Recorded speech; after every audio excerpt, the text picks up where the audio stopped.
안녕하세요. 32 나이로 짧은 결혼 생활을 마치고 이혼하게 된 여자입니다. 남편은 연애할 때만 해도, 아니, 결혼하고 신혼생활 보낼 때만 해도 이혼은커녕 부부싸움조차 생각도 못할 만큼 저한테 잘해주던 사람이었어요. 저와 남편은 이제 막 회사에 입사했던 초짜 신입사원 시절에 서로의 지인들의 소개로 처음 알게 되었지요. 사회생활 막 시작했을 때라 매일같이 회사에서 혼나면서 자존감이 많이 떨어져 있던 시기였는데 그때 기죽지 말고 힘내자고 화이팅 하다가 서로 친해지게 되면서 그게 연애로 발전하게 되었죠. 저희 친정집이 지방에 있고 저만 혼자 서울에 살고 있었어요. 당시 저와 남편의 연애 사실을 알게 된 시어머니가 제가 혼자 살고 있다는 사실을 알고는 저한테 집밥이 그립지 않냐며 밥 먹으러 한번 오라고 먼저 초대를 해주셨었죠. 그때 당시에는 양쪽의 결혼 이야기가 오갈 때가 아니었다 보니 남자친구의 어머니를 만난다는 것 자체가 부담스러웠습니다. 하지만 모처럼의 호의를 거절할 수도 없는 노릇이기 때문에 다녀오게 되었어요. 그날은 제 걱정보다는 그렇게 부담스러운 자리는 아니었어요. 우리 아들이 만나는 사람이 궁금해서 부른 이유도 있지만 또 제가 혼자 지내고 있다니 안쓰러운 것도 있어서 진짜 밥 챙겨주려고 불러낸 거니 긴장하지 말라고 하시면서 정말 상다리가 부러지도록 밥을 차려주셨습니다. 첫 방문 이후로 시어머니는 몇 번이고 저를 계속 집으로 초대했었어요. 그 덕에 저는 이미 결혼하기 전부터 시댁에 꽤나 자주 들락거리게 되었죠. 어떨 때는 시어머니의 과도한 친절이 부담스럽긴 했지만 그때는 막연하게 시어머니가 정이 많고 좋은 분이시구나 싶었고 감사한 마음까지 들었었습니다. 그러다 언젠가 시어머니가 저한테 이러더군요. 아들 하나만 있는 집이라 그런가 딸 하나 가져보는 게 소원이었다고요. 아들은 알아서 엄마 챙겨주고 어디 여행도 보내주고 그러는 맛이 하나도 없다면서 말이죠. 당신 평생 소원이 딸하고 같이 주방에서 밥하고 국 끓이고 반찬하고 하면서 친구처럼 지내는 게 소원이었다고. 그런데 이제 너가 있으니 딸이 생긴 것 같아서 좋다고 하셨는데 딸이 아들보다 엄마 더 챙겨주는 거야 거의 일반적으로 사실이다 보니 그렇다 쳤지만 딸하고 같이 밥하고 반찬하고 그러고 싶다는 말은 솔직히 잘 이해가 안 되었어요. 저도 그렇고 제 주변에서도 엄마랑 어디 외식을 다녀오거나 여행을 다녀오면 다녀왔지 같이 반찬 만들고 그랬다는 사람은 한 번도 본 적이 없었거든요. 게다가 그때는 남자친구랑 한참 연애할 때긴 하지만 결혼 이야기는 꺼내본 적도 없었던 시기였는데 챙겨주시는 거야 감사하지만 갑자기 시어머니가 저를 두고 딸이 생긴 것 같다고 좋다고 하니 안 그래도 부담스럽던 자리가 더 부담스러워졌었습니다. 당시 남편은 그냥 눈 딱 감고 엄마 하면서 맞장구 쳐주면 얼마나 좋아하시겠냐며 저보고 협조 좀 하라는 식으로 나왔어요. 하지만 제 성격상 그렇게는 못하겠더라고요. 제가 내향적인 성격인 것도 이유 중 하나였겠지만 아들 여자친구면 여자친구고 예비며느리면 예비며느리지. 갑자기 저한테 딸 노릇을 하라고 하는 게 거부감이 들어서 싫었습니다. 그때쯤부터 괜히 더 불편한 마음만 들어서 최대한 시댁의 발길을 끊었습니다. 하지만 그동안 잘해주셨던 것도 있고 제가 얻어먹은 것도 있다 보니 제 나름의 방법으로 시어머니한테 잘하려고 했었어요. 예를 들자면 계절마다 뭐 제철 과일 같은 거 주문해서 보내드린다거나 당시 남자친구였던 남편과 데이트를 마치고 나면 남편 손에 간식거리라도 하나 들려서 보내는 정도로 말이에요. 시어머니가 밥 먹으러 오라고 저를 불러낼 때마다 장소를 바꿔서 차라리 외식을 하자고 제안을 했었죠. 마음에도 없는 엄마 소리 들려주고 딸 노릇하는 것보다 이 편이 더 현실적이고 부담도 안 되었거든요. 쭉 그런 식으로 지내고 있던 중 남편이 먼저 저한테 결혼하자고 청혼을 해왔습니다. 저랑 결혼을 결심하게 된 이유라며 이런 거 저런 걸 말해줬는데 그중에 엄마한테 잘하는 모습이 보기 좋았다는 말이 있었어요. 그때는 제가 무슨 생각을 하고 있었길래 엄마한테 잘해서 좋다는 말을 걸러듣지 못했는지 싶네요. 제가 조금만 더 현명했다면 애초에 그 말을 들었을 때 남편이 찾던 건 배우자가 아니라 엄마 입맛에 맞는 며느리가 필요했다는 걸 단번에 알았을 텐데 말이에요. 아무튼 그 청혼 이후로 결혼 준비는 일사천리로 빠르게 진행되었습니다. 애초에 시댁에는 자주 왕래를 하던 상황이었다 보니 남편을 친정에 인사시킨 이후로 상견례도 바로 진행되었고요. 양가 형편이 비슷했는데 저희 결혼할 때 뭐 크게 하나 도와줄 만큼의 형편은 아니었습니다. 그래서 결혼 생활은 양가 도움 하나도 받지 않고 깔끔하게 저희가 결혼 전 모아놓은 것만 가지고 시작하기로 했지요. 사회생활을 거의 비슷한 시기에 시작했다 보니 다행스럽게도 저나 남편이 모아놓았던 액수가 비슷했어요. 누가 더 했네, 덜 했네 따지고 들 것 없이 그렇게 반반 결혼을 했습니다. 모자란 돈은 당연히 대출을 받았고요. 대출을 끼고 신혼집을 구했고, 혼수는 일단 가성비 제품 위주로 장만해서 그렇게 결혼 생활을 시작하게 되었습니다. 시작할 때 언급했다시피 결혼하고 처음 3달 동안은 정말이지 이래서 결혼들을 하는구나 싶을 정도로 즐겁고 행복한 나날의 연속이었습니다. 제가 먼저 퇴근하면 먼저 퇴근한 대로 누군가를 기다리는 게 좋았고, 제가 늦게 퇴근하면 늦게 퇴근하는 대로 누군가가 제가 집에 오기를 기다려주고 있다는 사실이 혼자 살 때랑 비교했을 때 그렇게 좋을 수가 없었죠.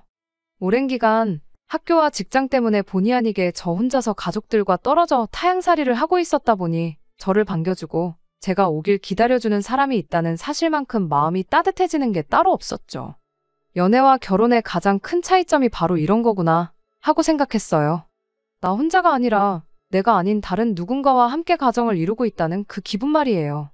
앞으로 이렇게 매일같이 행복한 날이 계속될 줄 알았는데 어느 날 갑자기 시어머니한테서 걸려온 전화 한 통을 시작으로 모든 게 제 생각과는 반대로 돌아가기 시작했습니다. 그때까지만 해도 저한테 있어서 시어머니는 좋은 분이셨어요. 부담스럽긴 했지만 그만큼 결혼 전부터 자주 저를 챙겨주셨던 분이셨으니까요. 제가 나서서 딸 노릇은 하지 못하지만 시어머니는 저를 딸처럼 생각하겠다 했었으니 적어도 저는 고부간의 갈등이라던가 10월드 시집살이라던가 하는 것들은 저랑은 전혀 관계없는 이야기일 거라 생각했습니다. 혼자 사는 아들 여자친구 밥까지 챙겨주는 분이라는 이야기에 주변 사람들이 세상에 그런 사람이 어디 있냐며 시어머니 잘 만났다, 전생에 나라를 구했냐 하는 소리까지 듣게 만들던 좋은 분이었는데 알고 보니 그건 다 가짜고 본 모습은 그렇지 않았습니다. 어느 날 갑자기 시어머니한테서 걸려온 전화는 그야말로 앞으로 저한테 펼쳐질, 저한테는 없을 거라 생각했던 시집살이의 전조나 마찬가지였어요. 저희가 신혼집을 구할 때 둘 다 회사에서 출퇴근하기 좋은 곳으로 구한다고 신혼집을 시댁에서 조금 떨어진 곳에 구하게 되었습니다. 그전에는 남편은 시댁에서 어머님과 같이 살고 있었고 저 또한 시댁에서 그렇게 멀지 않은 곳에서 혼자 살고 있었거든요. 저희가 워낙에 결혼 전부터 자주 얼굴을 보고 지냈다 보니 결혼했다고 집이 멀어졌다고 해서 발길을 끊어버리는 게 매너는 아니다 싶어서 못해도 2주나 3주 간격으로 시댁에 방문하고 있었어요. 그 정도면 충분히 자주 찾아뵙는 거다 생각했는데 시어머니한테는 그 2주가 엄청 오랜만이라는 느낌이 들었나 봐요. 평생을 같이 살아온 아들 얼굴을 까먹을 만큼 말이죠. 시어머니가 저한테 전화로 물어오기를 오랜만에 우리 아들을 봤는데 얼굴이 아주 반쪽이 되어 있던 것 같더라며 저보고 내 아들 끼니는 잘 챙겨주고 있냐고 하더라고요. 그때가 결혼하고 3개월 조금 넘어가던 시기였는데 결혼 전과 비교해보면 남편이 얼굴이 반쪽이 되기는커녕 오히려 살이 많이 찐 상황이었거든요. 결혼식 때 사진 잘 나와야 한다고 저나 남편이나 급하게 살을 빼기는 했었는데 그 이후로 신혼여행 가서도 잘 먹고 집들이 한다 뭐 한다 해서 술도 많이 먹었고 그러다 보니 저랑 남편 둘 다 요요가 왔거든요. 특히 남편은 결혼 전에 입던 바지 몇 개는 배에 힘을 주고 입어야 할 만큼 살이 불었던 상황이었는데 갑자기 아들 얼굴이 반쪽이 되었다고 하시니 그냥 매일 같이 살다 떨어져 살게 되니 아들 걱정이 되시는가 보다 하고 넘겼어요. 저희 전에 없이 잘 먹고 잘 지내고 있고 살도 빠지긴커녕 너무 쪄서 고생이라고요. 시어머니는 탐탁치 않은 말투로 저한테 당장 냉장고 앞으로 좀 가보라고 하시더라고요. 냉장고 안에 반찬이 뭐뭐 있는지 읊어보라면서요. 마침 며칠 전에 반찬 가게에서 이것저것 사다가 냉장고를 채워놓은 지 얼마 되지 않았던 터라 냉장고에 먹을 게 또 한가득 있던 상황이었습니다. 저는 아무 생각 없이 시어머니가 시키는 대로 냉장고에 있는 것들 전부 하나도 빠짐없이 다 말해드렸죠. 그걸 듣고 나니 전화하던 내내 언짢은 말투로 통화하던 시어머니 말투가 뭔가 흡족한 듯한 말투로 바뀌었어요. 통화 말미에는 우리 아들 나가서 힘들게 돈 벌어오는데 귀찮다고 거르지 말고 꼭 아침밥은 챙겨 먹여서 출근을 시키라 한마디 하더니 전화를 끊더군요. 그때 기분이 살짝 쎄했어요. 제가 방금 무슨 말을 들은 건가 싶었죠. 안 좋은 예감은 틀리는 법이 없다더니 이건 앞으로 펼쳐질 시집살이의 시작을 알리는 신호탄과도 같은 사건이었습니다. 저희가 맞벌이를 하다 보니 집에서 따로 음식을 해먹지 않습니다. 냉장고가 가게 반찬들로 가득 차 있던 것도 같은 이유였고요. 직접 해먹는 게 좋은 건 저도 알지만 솔직히 식사 준비한다고 식단 짜고 장봐오고 음식하고 뒷정리하고 그런 거 신경 쓸 시간에 차라리 취미생활을 하거나 쉬는 게 훨씬 낫다고 생각하거든요. 그러나 중에 시어머니의 아침밥 이야기는 정말 의외였어요. 일단 남편이 아침밥을 전혀 입에도 대지 않는 사람이었거든요. 아침에 밥 먹는 시간이 아깝다고요. 밥 차리고 먹고 정리하고 하면 못해도 20분은 걸리지 않느냐고, 차라리 그 시간에 침대에서 뒹굴거리는 게 더 좋다고 오히려 저보고 아침을 먹지 말아달라 부탁했던 게 남편이었습니다. 그나마 저는 결혼 전에 혼자 살면서 아침을 간단하게 챙겨 먹었거든요. 본격적으로 차려 먹는 게 아니라 간단하게 우유에 시리얼을 타 먹는다거나 요거트에 과일 몇 개 해서 허기짐만 때우는 식으로요. 그런데 남편은 제가 그런 식으로 아침 준비를 하면 부시럭거리는 소리가 신경 쓰여서 제대로 잘 수가 없으니 그렇게 대충 때울 거면 차라리 안 먹는 게 낫지 않냐면서 제 아침 식사도 못하게 만든 게 남편이었어요. 그런 남편 아침밥을 꼭 챙겨 먹이라고 그러시니 어머님이 아들 아침밥 안 먹는 걸 모르시나? 그런 생각이 다 들었습니다. 시어머니와 전화가 끝난 후 잠깐 고민하다가 남편한테 그냥 대놓고 물어봤어요. 어머님하고 통화를 했는데 당신 아침밥은 꼭 챙겨주라신다고요. 남편은 그랬냐면서 별로 대수롭지 않게 여기더군요. 원래 어머니가 아침밥에 엄청 집착하고 그런 게 있다고 설명하더라고요. 옛날 분이라 그러신 거니 그냥 적당히 아침밥 챙겨주고 있는 척하고 넘어가라고 하더라고요. 저는 남편의 그런 대응이 마음에 들지는 않았습니다. 적당히 받아넘기라는 게 결국 시어머니한테 거짓말을 하라는 소리나 마찬가지잖아요. 그냥 자기가 시어머니한테 전화 한 통해서 아침밥 안 먹는 이유도 설명해드리고 그런 건 우리가 알아서 할 테니 굳이 전화까지 하면서 확인하실 필요 없다고 딱 잘라서 말하면 되는 거잖아요. 그리고 며느리 아침밥도 아니고 아들 아침밥 때문에 저러시는데 왜 거짓말은 내가 해야 하는 건지 싶어서 마음에 안 들었어요. 남편은 자기가 아침 안 먹고 출근한다고 말하면 피곤해지는 건 내가 아니라 너라고, 아들인 내가 엄마를 알면 더 잘 알지 않겠냐며 그냥 자기가 시키는 대로 하라고 고집을 부리더라고요. 하지만 결국 그날로부터 며칠도 지나지 않아서 남편의 애매한 대처 덕분에 시어머니와 저 사이의 갈등이 시작되고야 말았습니다. 그날 이후 주말이 돼서 제가 시댁에 전화를 드렸어요. 괜히 전화 안 했다가 또 싫은 소리 들을까 봐서요. 시어머니는 다른 거 묻지도 않고 곧바로 우리 아들 아침밥은 잘 챙겨주고 있느냐고 물어오셨죠.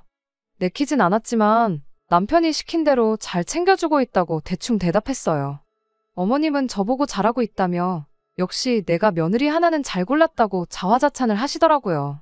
전화를 끊으면서 조만간 곧 보자고 하셨는데 저희가 거의 2주 간격으로 한 번씩은 시댁에 가고 있었으니 의뢰 시댁에서 보자는 소리인 줄 알고 알겠다 대답했죠. 다음 주 주말에는 꼼짝없이 시댁에 가야겠구나 싶었는데 시어머니를 보게 된 건 바로 그 주 주말이었습니다. 그것도 시댁이 아니라 저희 집에서 말이죠. 저희 퇴근 시간 맞춰서 시어머니가 찾아오셨어요. 양손에 커다란 장바구니 2개 들고서 말이죠. 올 사람이 없는데 초인종 소리가 울려서 누군가 봤더니 시어머니였죠. 연락도 없이 어쩐 일이냐 물으니 엄마가 아들 집 오는데 뭐 허락까지 받고 와야 하냐며 퉁명스럽게 받아치더라고요. 그러더니 얼마 전 통화할 때 이야기했던 냉장고 안에 있는 반찬 이야기를 꺼내더군요. 너는 결혼 전에 우리 집 들락거리며 밥을 한두 끼 먹어본 것도 아니면서 네 남편 좋아하는 반찬이 뭔지도 아직도 모르는 거냐며 잔소리를 하기 시작했습니다. 곰곰이 생각해보니 그날 제가 불러드린 반찬 목록에 남편이 잘 먹는 반찬이 하나도 없었다면서 말이죠. 그래서 아들 좋아하는 반찬 몇 개 해서 보내주려고 했는데 생각해보니 반찬을 해다 줄 게 아니라 너한테 반찬 하는 법을 가르쳐 놓으면 되는 거 아니겠냐며 겸사겸사 반찬도 해주고 방법도 알려줄 겸 찾아왔다 하시더라고요. 그러면서 장봐온 재료들 하나씩 꺼내더니 저한테 재료 고르는 법부터 이것저것 설명을 하기 시작했습니다. 이걸로는 뭘 어떻게 해서 먹이면 우리 아들이 아주 그릇까지 먹을 기세로 밥을 먹는다니 어쩐다니 하면서 설명을 덧붙이셨어요.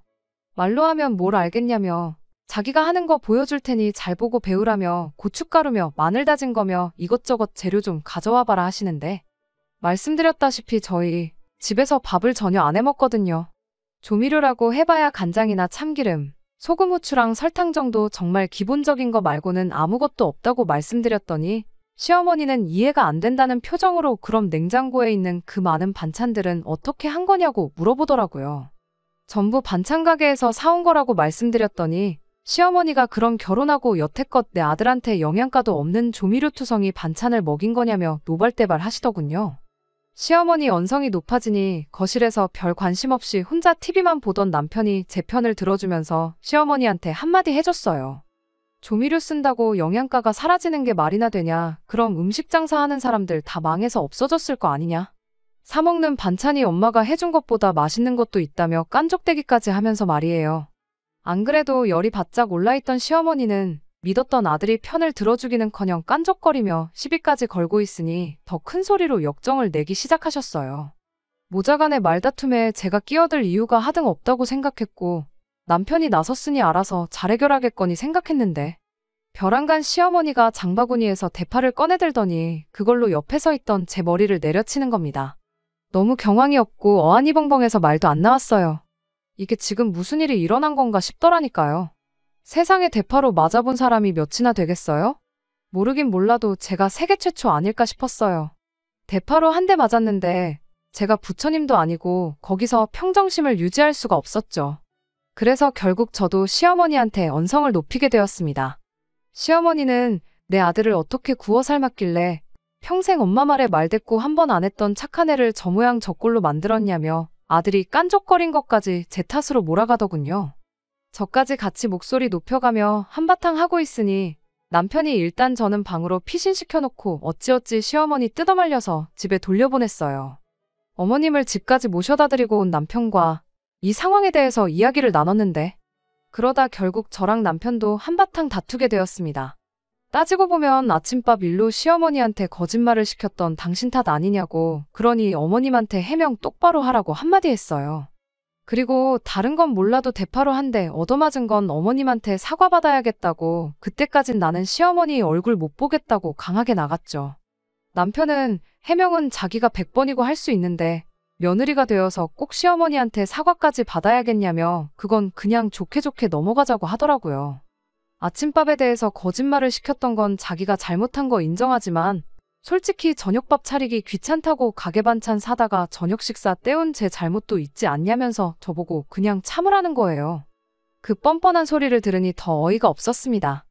내가 뭐 너네 집에 팔려왔냐고 양가 지원 한 푼도 안 받고 똑같이 반반 결혼했고 맞벌이 하고 있는데 네 아침밥은 둘째 쳐도 네 저녁밥은 그냥 무조건 내가 해야 하는 일이냐고 따졌어요. 남편은 남자인 자기가 주방일을 어떻게 하냐며 결혼했으면 당연히 식사는 너가 해야 하는 거 아니냐, 반찬 사 먹는 거 이해해준 나한테 고마워해야 하는 상황인 거 모르냐며 그동안 제가 아내로서 직무유기를 했고 자기는 그걸 이해해준 너그러운 남편이라는 식으로 말을 하는 겁니다. 나라고 뭐 결혼한다고 주방일 배우고 왔겠냐고 똑같이 일하고 똑같이 돈 버는데 너는 남편이니까 하면 안 되는 일이고 나는 아내니까 해야 한다는 게 어디서 나온 생각이냐고 따지면서 티격태격하게 되었어요. 내가 집안일이고 밥 준비고 다 도맡아서 해줄 수 있으니 내가 벌어오는 만큼 더 벌어오라고 한마디 했죠. 그러면 집에서 전업주부 하면서 하루 세 끼가 아니라 네 끼도 챙겨주겠다고요. 남편도 더 할 말이 없었는지 기분 나쁘다는 티 팍팍 내면서 차키 들고 밖으로 뛰쳐나가더군요. 저도 너무 열받아서 뛰쳐나간 남편 안 붙잡고 혼자 잠을 청했어요. 자려고 누우니 머릿속이 복잡해 잠도 잘 안 오고 괜히 기분만 계속 나쁘더군요. 특히나 이 싸움의 발단이 남편과 제 문제가 아니라 시어머니 때문에 생긴 일이라고 생각하니 더욱더 열받았어요. 남편의 적반하장식 태도에 화가 났던 건 사실이지만 그때는 나는 남편과는 아무 문제가 없고 이게 다 시어머니 때문이다 하면서 어떻게든 남편을 용서하려고 애를 썼었죠. 남편이 잘못한 거 인정하고 사과만 한다면 저도 그냥 아무 일도 없었던 일인 척 그냥 넘어가줘야겠다 그런 생각도 했어요. 시어머니한테 사과를 받아야겠다 했던 것도 그냥 남편이 먼저 사과만 해준다면 그냥 넘어갈 생각이었죠. 하지만 차키 들고 집을 뛰쳐나간 남편은 화해할 생각이 전혀 없어 보였어요. 다음날 출근을 해야 하는데도 불구하고 일요일 저녁에도 집에 들어오지 않았거든요. 집에 안 들어오면 제가 걱정돼서 전화로 사과라도 할 줄 알았나 봐요. 사실 첫날에 먼저 연락해야 하나 그런 마음이 들기는 했었지만 그날 저녁까지 안 들어오니 저도 오기가 생겨서 일부러 안 했거든요. 첫 부부 싸움에 2박 3일 집을 나가 있는 사람하고 앞으로 결혼 생활을 잘 이어나갈 수나 있을까 그런 의구심이 들기 시작했는데 남편이 바로 다음날 그 의구심을 아주 확신으로 만들어줬네요. 퇴근하고 집에 돌아왔는데 집이 난장판이 되어 있었어요. 저는 제가 출근한 사이에 집에 도둑이라도 들었나 싶어서 멘붕이었죠. 남편 일로 짜증이 많이 나 있었는데 그것 때문에 문단속이라도 소홀하게 했나. 순간 정말 오만 가지 생각이 다 들더라고요. 그런데 안방 맞은편에 있는 작은 방에서 남편이 시어머니하고 같이 나오더군요. 방문 앞에서 거실까지 널브러져 있는 것들을 살펴보니 귀중품은 하나도 없었고 죄다 옷가지들이었어요. 이게 다 무슨 상황이냐고 물으려고 하는데 방문 너머로 보니 방에 이부자리 하나 깔아져 있고 거기에 커다란 짐 가방 2개도 같이 보이더군요. 그러면서 통보하듯 저한테 말을 하기를 시어머니가 오늘부터 당분간 우리 집에 같이 지내기로 했으니 그렇게 알라고 말을 하더라고요. 뜬금없는 합가 통보에 어이가 없어서 아무 말도 못하고 있는데 시어머니가 대뜸 나서서 한마디 더 보태더라고요. 너는 지아비가 집을 나갔는데 걱정도 안 되더냐며 이참에 한 집에 같이 살면서 처음부터 끝까지 저를 뜯어 고쳐주겠다면서요. 한동안 우리 집에 머물면서 직접 반찬하는 법도 가르쳐주고 아들 아침밥 챙겨주는지도 감시하고 뭐 그러겠다는 거죠. 시어머니가 그렇게 말을 하는데 어머님 뒤에 서 있던 남편 표정이 아무리 봐도 뭐 하나 미안해하는 기색이 없어 보였어요. 오히려 꼴 좋다는 표정으로 실실 웃고 있더라고요. 그때 알았죠. 일단 집은 나갔는데 이틀이나 되도록 제가 숙이고 들어오지 않으니까 저한테 제일 불편할 사람인 시어머니를 남편이 직접 모시고 왔다는 걸요. 겸사겸사 시어머니도 아들 밥 걱정에 반찬 걱정 때문에 고민이 많았을 텐데 한 집에 같이 살면서 둘이 편먹고 저를 떡 주무르듯 자기들 입맛대로 부려먹겠다는 속셈이 뻔히 보였습니다. 두 사람이 간과한 게 있다면 저는 이미 시어머니의 말도 안 되는 억지와 첫 부부싸움에 집까지 나가서 2박 3일 안 들어오는 남편 모습을 보고 이 결혼 생활에 확신을 잃어가고 있었던 상황이었다는 거죠. 그런데 이렇게 스스로 종지부를 찍어주니 더는 아쉬울 게 없고 오히려 고맙더라고요. 그래서 시어머니한테 한마디 해줬어요. 뭘 사이도 안 좋은 며느리한테 굳이 이것저것 가르쳐 주시냐고요. 그냥 이혼해드릴 테니 한 집에 같이 살면서 귀한 아드님 아침밥 챙겨주고 조미료 하나 안 들어간 영양 만점 집반찬 해주시면서 평생 품에 끼고 살라고 한마디 해줬죠. 대신 친정이 지방에 있다 보니 당분간은 내가 지낼 곳이 없다고. 그러니까 시어머니가 여기서 지낼 게 아니고 남편이 시어머니 집 가서 있어달라고 부탁했어요. 상황이 허락만 한다면 이 집을 팔아서 재산 분할은 가져온 만큼 해주겠다고요. 정 안 되면 대출을 받든 친정 부모님한테 빌려와서라도 해줄 테니 싸가지고 온 짐 그대로 들고 시댁으로 돌아가 달라고 정중히 부탁했습니다. 예상도 못한 이혼 통보에 두 사람이 적잖이 당황한 듯 보이더라고요. 방금까지 시어머니한테 혼나고 있던 제 모습을 보면서 실실거리던 남편은 얼굴이 사색이 돼서 사시나무 떨듯 벌벌 떨더라고요. 그러더니 제 마음 돌려보겠다고 살살 거짓말까지 하는데 정말 이혼하자고 하길 잘했다 싶더라고요. 평생을 내 배우자로 함께 살 뻔한 사람과 둘도 없이 좋은 사람이라고 생각했던 시어머니의 진짜 본 모습을 알게 되었으니까 말이죠. 저한테 한다는 소리가 시어머니 고집을 꺾을 수가 없어서 일단 모셔왔던 거라고 하면서 이 합가 계획에 자기는 아무런 관련이 없고 오히려 저를 위해 시어머니 달래서 집에 하루라도 빨리 보낼 계획이었다고 하더라고요. 한순간에 같은 편인 줄 알았던 아들한테 손절당해서 무개념 시자가 돼버린 시어머니 얼굴 표정이 아주 볼만했어요. 이대로 가다간 자기만 나쁜 사람 되고 재수 없으면 아들까지 반품받게 생겼으니 사면초가로구나 싶었나 봐요. 이참에 합가각도 한번 보고 며느리 시켜서 귀한 아드님 끼니마다 손수 만든 집밥 챙겨주게 만들려고 큰맘 먹고 짐까지 챙겨서 아들 신혼집에 쳐들어왔는데 막상 귀한 아드님 끼니 챙겨주는 게 며느리가 아니라 자기가 될 것 같으니 그건 싫었나 봐요. 그런데 이미 남편이 이게 다 엄마가 고집 부려서 이렇게 된 거라고 선수를 쳐버렸으니 마땅히 이 상황을 넘길 방법이 떠오르지 않았나 보더라고요. 그냥 대뜸 저한테 미안하다고 사과부터 하더라고요. 그러더니 방에서 짐 가방 싸들고 온 거 다시 가지고 나와서 집에 돌아갈 테니 택시를 불러달라는 겁니다. 앞으로 너네 결혼 생활에 아무런 관여도 안 할 테니 그냥 둘이서 재미있게 살라고. 둘이 알콩달콩 잘 사는 거보다 중요한 게 뭐가 있겠냐면서 횡설수설 하더라고요. 아들이 2박 3일 외박한 것 때문에 둘이서 크게 싸울까 봐. 큰 싸움으로 번지면 그거 말려줄 요량으로 따라온 거라고 말까지 더듬거리면서 설명을 하는데 싸움 말려주시러 오신 분이 짐은 왜 싸들고 오셨냐 하니 또 아무 말도 못하더군요. 앞서 합가 통보만 안 했어도 믿어줬을 텐데 이미 계획이랍시고 전부 다 떠벌려놓고 이제 와서 아니라고 하면 그걸 누가 믿겠냐고. 애써 연기할 필요 없고 더 더러운 꼴 보기 싫으니 원만하게 협의 이혼하는 걸로 하자고 말했어요. 저는 마음 돌릴 생각은 전혀 없다고요. 집 안 비워줄 거면 어디 급하게 단칸방이라도 구해서 들어가 있을 테니 행여나 다른 기대는 하지 말라고 했어요.